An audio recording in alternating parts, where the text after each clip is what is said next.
আসসালামু আলাইকুম। সবচাইতে মজার কলিজা বোনার রেসিপি শেয়ার করছি।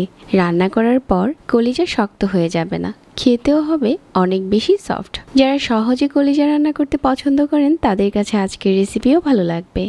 আজকের এই কলিজা বোনা রান্নার জন্য আমি 1 কেজি নিয়েছি গরুর কলিজা।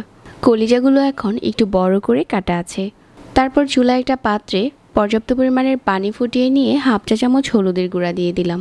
আর এখানে দিয়ে দিচ্ছি হাফ চা চামচ লবণ আর হলুদের গুঁড়ার মাঝখানে এই কলিজার টুকরোগুলো দিয়ে নেড়ে চেড়ে 3 থেকে 4 মিনিটের মতো জাল করতে হবে। এটা অনেকটা সময় ধরে জাল করলে কিন্তু কলিজা শক্ত হয়ে যাবে রান্না করার পর। তারপর একটা স্ট্রেনারে নিয়ে পানি ঝরিয়ে নিয়েছি আর এগুলো এখন কেটে নেব।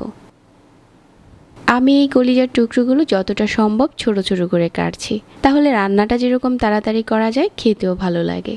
সবগুলো কলিজা আমি কিউব করে কেটে নিয়েছি। এখন একটা বাটিতে নিয়ে নিচ্ছি, আরেকবার পরিষ্কার পানি দিয়ে ধুয়ে নিচ্ছি। কলিজা রান্নার আগে আমি একটা মশলার পেস্ট বানিয়ে নিচ্ছি।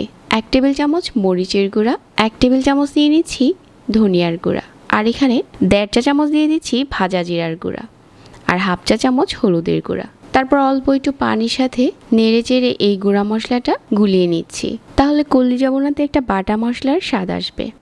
কলিজা বোনা রান্নার জন্য চুলায় প্যান বসিয়ে কিছু আস্ত গরম মশলা দিয়ে দিলাম, এলাচ, দারচিনি, তেজপাতা আর কিছু গোলমরিচ আর লং। তারপর এখানে 1/4 কাপ দিয়ে দিচ্ছি সরিষার তেল। আপনারা চাইলে এই রান্নাটা সয়াবিন তেলেও করতে পারেন। 1 কাপ পেঁয়াজ কুচি দিয়ে দিচ্ছি। এখন সরিষার তেলের সাথে নেড়ে চেড়ে এই পেঁয়াজটা বাদামি করে ভেজে নিচ্ছি। 1 টেবিল চামচ দিয়ে দিলাম আদা বাটা, হাফ টেবিল চামচ রসুন বাটা। আদা রসুনটাও কিছুক্ষণ ভেজে নিতে হবে যাতে কাঁচা গন্ধটা চলে যায়। যে মশলাটা আগে থেকে গুলিয়ে রেখেছিলাম এখন এটা দিয়ে দিচ্ছি। মশলাটা দেওয়ার পর আবারও নেড়েচেড়ে মশলাটা খুব ভালো করে কষাতে হবে। পরিমাণ মতো লবণ দিয়ে দিচ্ছি। মশলাটা যখন কষানো হয়ে যাবে আগে থেকে কেটে নেওয়া কলিজার টুকরোগুলো দিয়ে নেড়েচেড়ে এই মশলার সাথে কষিয়ে রান্না করে নিতে হবে। আমি এখানে 5 মিনিটের মতো কষিয়ে নিয়েছি। তেলটা যখন উপরে চলে এসেছে তারপর এখানে 1 কাপ গরম পানি দিয়ে দিলাম। 1 কাপ পানি বেশি লাগবে না। তারপর ঢাকনা দিয়ে ঢেকে রান্না করে নিতে হবে। মাঝে মাঝে কয়েকবার নেড়ে দিতে হবে। এভাবে করে নেড়ে চেড়ে কলিজাটা রান্না করে নিয়েছি। আর নামানোর আগে 1/4 চা চামচ জিরার গুঁড়া, 2-3টার মতো কাঁচামরিচ মাঝখান থেকে কেটে দিয়ে দিলাম। আমাদের কলিজা বোনা রান্না করা এখন শেষ। ঢাকনা দিয়ে অপেক্ষা করছি মিনিট 5। এখন শুধু গরম গরম পরিবেশন করার পালা। সহজ রেসিপিতে আজকের এই কলিজা বোনাটা শেয়ার করলাম। চেষ্টা করি প্রতিটা রান্না আপনাদের সাথে সহজ করেই শেয়ার করতে।